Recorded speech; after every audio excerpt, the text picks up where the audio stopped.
अस्सलाम वालेकुम दोस्तों, मेरा नाम है अली उमर से रमेश की नाम जूते दाऊद और आप देख रहे हैं जिस वक्त क्रिकेट लवर एडिशन को कैसे देखना बनता है। जैसे हम लोग से बात करने जा रहे हैं, बात करेंगे आज आपके साथ टॉप न्यूज का सेगमेंट आपसे शेयर करेंगे। नंबर 1 पे हम लोग से बात करने जा रहे हैं, जो हमारे पास अपडेट आ रही है वो आ रही है जी मोहम्मद रिजवान के हवाले से कि उन्होंने सेंट्रल कॉन्ट्रैक्ट के ऊपर साइन नहीं किए हैं। रीजन क्या है? बड़ा रोला डला हुआ भाई पाकिस्तान क्रिकेट में, रिजवान सीधे हो गए हैं, क्या स्टोरी है जरा इस पे बात करेंगे। बात करेंगे क्रिस ब्रॉड के हवाले से जिन्होंने एक्सपोज कर दिया आईसीसी और बीसीसीआई का मिलाप। क्या कहना है उनका कि भाई फोने कर करके कहा जाता है कि स्लो ओवर रेट जो है इंडिया के ऊपर नहीं लगाना, जरा इससे बात करेंगे। सिकंदर रजा ने T10 छोड़ दिया, उनकी जगह आमिर आ रहे हैं, ये क्या स्टोरी है वो बताएंगे।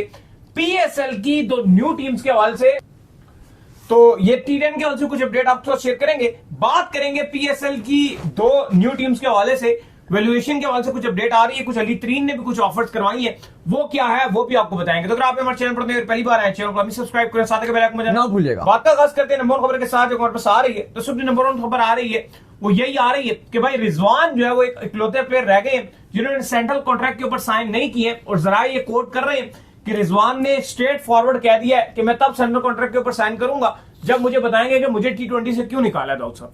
देखिए 30 खिलाड़ियों को यह सेंट्रल कॉन्ट्रैक्ट दिया गया और हमारी इतलात के मुताबिक 29 खिलाड़ियों ने उस सेंट्रल कॉन्ट्रैक्ट पे साइन कर दिया।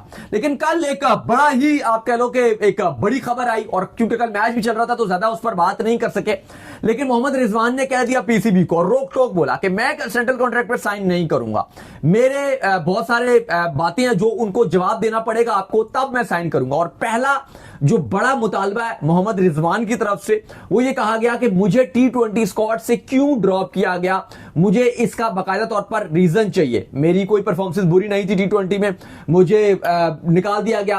कुछ जरिए ये भी बता रहे हैं कि रिजवान बिल्कुल नाखुश हैं कि उनसे जो ओडीआई की कप्तानी ले ली गई।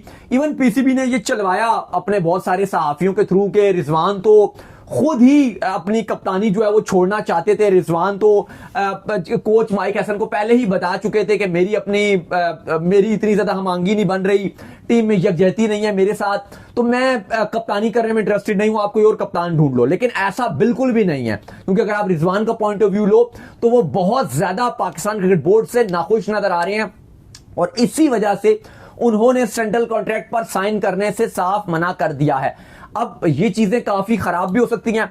अब इस पर पाकिस्तान क्रिकेट बोर्ड के कुछ हमारे जराए हैं जो बताते हैं कि रिजवान की किसी भी जो भी उनका मुतालबा है या जो उनकी डिमांड है, अगर वो और भी कोई बात करते हैं, कोई मुतालबा करते हैं, तो बिल्कुल भी उसको फुलफिल नहीं की जाएगी, बिल्कुल उनकी बात नहीं मानी जाएगी। इवन अगर उनको सेंट्रल कॉन्ट्रैक्ट पे साइन नहीं करना तो बेशक ना करें, लेकिन उनको कुछ भी इस तरह से नहीं किया जाएगा। तो ये एक चीज थोड़ी सी आप कह सकते हो कि मामला खराब भी हो सकते हैं। मुझे लगता है कि रिजवान ने एक बहुत गलत टाइम के ऊपर जो है ये चीज उठाई है, जब उनको जो है वो ओडीआई की कप्तानी से भी निकाल दिया गया और उनकी अपनी स्पॉट जो है वो फिक्स करना मुश्किल हो चुका है। हम लगातार जो है रिपोर्ट कर रहे हैं, ऐसे टाइम के ऊपर बोर्ड से टक्कर लेने का इरादा कर लेना कि यार कि मतलब ये चीजें जो है मेरे साथ क्यों की गई, ये क्यों हुआ, वो क्यों हुआ, मुझे लगता है कि ये गलत डिसीजन हो सकता था। हाँ देखिए, मुझे भी लगता है कि रिजवान अपने लिए पर्सनली अपना कैरियर को खराब करेंगे। अच्छे खिलाड़ी हैं, ओडीआई अच्छा खेलते हैं, टेस्ट अच्छा खेलते हैं, T20 में तो वैसे भी कभी वापसी हो सकती है, कोई भी स्टेबल नहीं होता T20। हाँ, मुझे लगता है कि रिजवान को ये जो फैसला है कि सेंट्रल कॉन्ट्रैक्ट पे साइन ना करना, फिर पीसीबी से इस तरह से अगर वो लड़ाई करेंगे तो फिर देखो अब बात वो है कि आप हाथियों से नहीं लड़ सकते। इसका बड़ा सिंपल सा सवाल का जवाब है। अगर वहां पे बात की जाती है ना कि अली तरीन पीसीबी से पंगा ले रहे हैं या वो कर रहे हैं, वो कर सकते हैं, वो अफोर्ड कर सकते हैं, उनके नहीं। देखो हकीकत बात यह है कि इवन मैं भी अली सबसे बात कर रहा था कि पाकिस्तान क्रिकेट बोर्ड का 10 साल का खजाना इतना नहीं होगा इकट्ठा, या आमदनी नहीं होगी जितने शायद उनकी 6 महीने या साल की उनकी इनकम है। वो बहुत फर्क है। और उनके पॉलिटिकली जिस तरह से स्ट्रांग है, जितना इन्फ्लुएंस है उनका, वो पीसीबी के साथ खुल के लड़ सकते हैं। उनके अंदर है कि वो लीगल उनका जो एग्रीमेंट था वो फाड़ के मुंह पे फेंक दिया, वो सब कुछ कर सकते हैं। लेकिन रिजवान पाकिस्तान क्रिकेट बोर्ड के एम्प्लॉय हैं, वो आपस में दोबारा एक भी हो जाएंगे, उनको पता है। हाँ, उनके पास बहुत सारा पॉलिटिकल इन्फ्लुएंस भी है, वो कर सकते हैं। आप नहीं कर सकते, आप अपना नुकसान करोगे।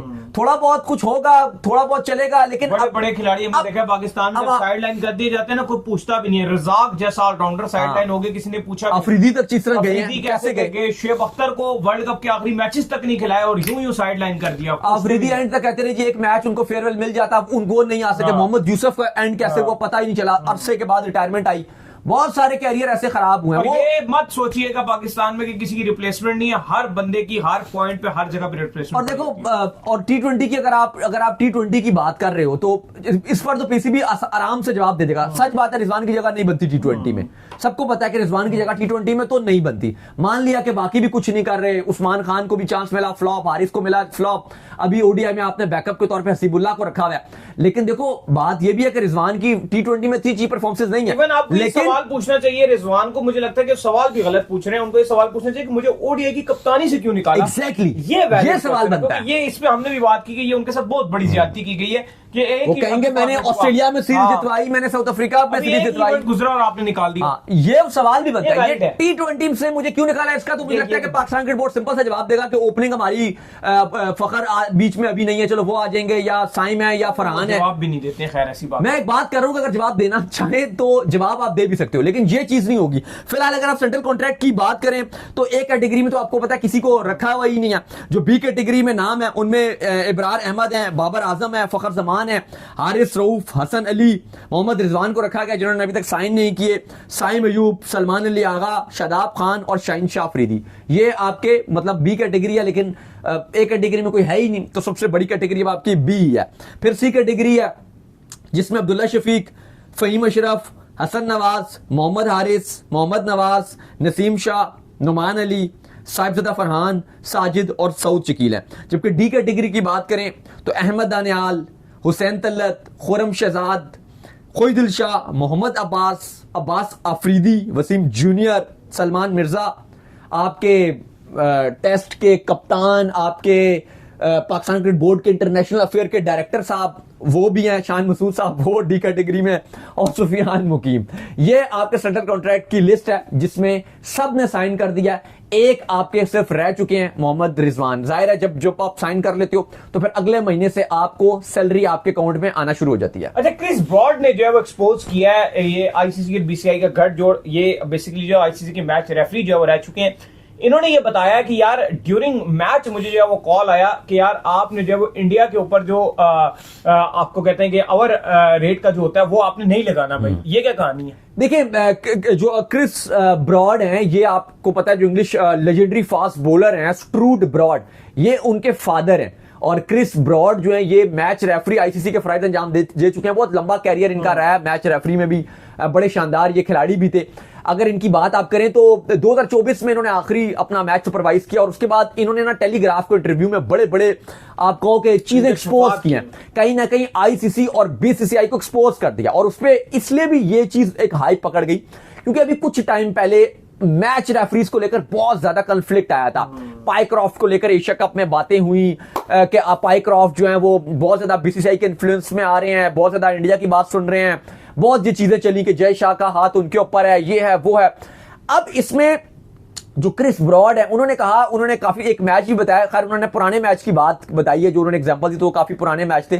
सौरव गंगुली की उन्होंने बात की कि उस टाइम वो थे, स्लो ओवर रेट आ गया तो मुझे फोन कॉल आया जिसमें बताया गया कि भाई ये इंडियन टीम है, कोई स्लो ओवर रेट वगैरह का आपको नहीं लगाना।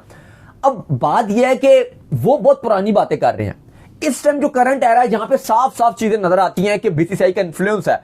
इवन हम आपको बताते हैं क्योंकि हम तो, मैं और अली साहब, हम आईसीसी के साथ भी काम करते रहे हैं, हमारा एक्सपीरियंस भी आईसीसी के साथ काम करने के लिए, वर्ल्ड कप्स में भी, चैंपियंस ट्रॉफी में भी, और आईसीसी के क्योंकि हम एक्रीडेटेड जर्नलिस्ट हैं। तो इस टाइम आईसीसी का 95% जो एम्प्लॉय है, 95% एम्प्लॉय वो इंडियन है।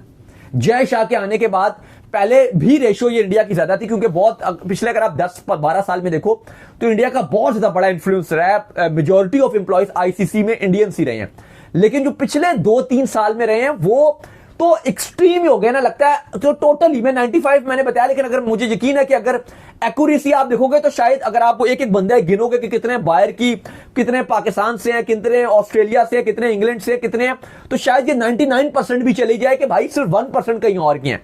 ये तो मैंने आपको मोटा मोटा अंदाजे से बताया कि इस टाइम 95% है। लेकिन ये बात सच है कि बहुत ज्यादा इन्फ्लुएंस है। अब इसी वजह से अब इस पर क्रिस ब्रॉड ने यह भी बोला कि मैं तो शुक्र करता हूं कि मैं अभी काम नहीं कर रहा मैच रेफरी के तौर पे, वरना जिस तरह का माहौल बन गया अब कि खुली खुली जो इंडियन टीम है उसको फेवर किया जाता है या बीसीसीआई के हक के लिए हर चीज की जाती है, इवन गेम की इंटीग्रिटी को खराब कर दिया जाता है। तो ये एक अपने में ही एक जो उनका इंटरव्यू है ये एक बहुत बड़ा आपको तहलका खेज इंकशाफ है कि किस तरह से जो बीसीसीआई है या आईसीसी को आप कह लो, तो सारे वो जयशाह बैठे हुए हैं, चीफ एग्जीक्यूटिव आईसीसी के वो स्टार स्पोर्ट्स के संजोग गुप्ता बैठे हुए हैं, हर चीज ही आप देख लो अपने हिसाब से की जा रही है। अभी ओलंपिक्स में किस तरह से सेटअप बनाया पाकिस्तान को निकालने के लिए, जानबूझ के कैसा सेटअप बनाया गया कि ओलंपिक में पाकिस्तान ना जाए, इस तरह की छोटी छोटी हरकतें की गई हैं। ये कोई बड़ी हरकतें नहीं है लेकिन छोटी छोटी हरकतें की गई हैं। तो ये एक बहुत बड़ा उन्होंने इंटरव्यू दिया जिस पर बताया कि किस तरह से मैच रेफरीज वगैरह वगैरह जो हैं वो आईसीसी और बीसीसीआई की तरफ से फोन किया जाता है कि भाई फेवर किया जाए। खैर इसके बाद जो अपडेट आ रही है वो आ रही है सिकंदर रजा के हवाले से। तो सिकंदर रजा जो T10 छोड़ गए हैं भाई, क्या स्टोरी है ये? देखिए पाकिस्तान और जिम्बाब्वे और श्रीलंका की ट्राई सीरीज होनी है। सिकंदर रजा एक ऐसा खिलाड़ी है कि अगर आपको दिल जीतने की बात हो तो शायद इससे बड़ी कोई बात नहीं हो सकती। वो जिम्बाब्वे के लिए खेलता है लेकिन आप उस बंदे की लॉयल्टी चेक कीजिए। अब ये खबर आई है कि आपको पता है कि अभी जो मिड ऑफ नवंबर है, नवंबर के आखिरी 2 हफ्तों में T10 लीग खेली जानी है, वहां पर इनका नाम था। अब जिम्बाब्वे तो फ्री थी, जिम्बाब्वे ने तो कोई इंटरनेशनल सीरीज खेलनी नहीं थी, जिम्बाब्वे बिल्कुल फ्री थी। तो आपने आसानी जो विंडो थी वो एम्प्टी थी, तो उस विंडो में सिकंदर रजा ने T10 लीग के साथ अपना कॉन्ट्रैक्ट किया हुआ था। लेकिन लास्ट मोमेंट पे पाकिस्तान क्रिकेट बोर्ड ने जिम्बाब्वे से बात की और एक सीरीज फाइनलाइज रखवा ली गई। सिकंदर रजा को तो नहीं पता था, लेकिन उन्होंने कहा कि ठीक है, वो ये भी कह सकते थे जिम्बाब्वे क्रिकेट बोर्ड को कि यार मेरा तो कॉन्ट्रैक्ट था, आपकी तो सीरीज नहीं थी। ये कौन सी क्रिकेट बोर्ड होता है कि 1 हफ्ता पहले सीरीज या 2 हफ्ते पहले बता देगी जी हमारा मैच आ गया। ये तो हम आपस में खेलना हो तो आप रखवा सकते हो, इंटरनेशनल्स के तो आपके कैलेंडर सालों साल महीनों से फाइनलाइज होते हैं और तभी आप अपने लीग से कॉन्ट्रैक्ट भी रखते हो। लेकिन सिकंदर रजा ने T10 को मारी लात और उन्होंने कहा कि भाई मैं पाकिस्तान के अगेंस्ट और जो श्रीलंका के अगेंस्ट जो ट्राई सीरीज होगी मैं जाऊंगा नेशनल ड्यूटी पर। तो वाकई ये उन्होंने बड़ा अच्छा काम किया और जिम्बाब्वे के स्क्वाड के अंदर ये रहेंगे।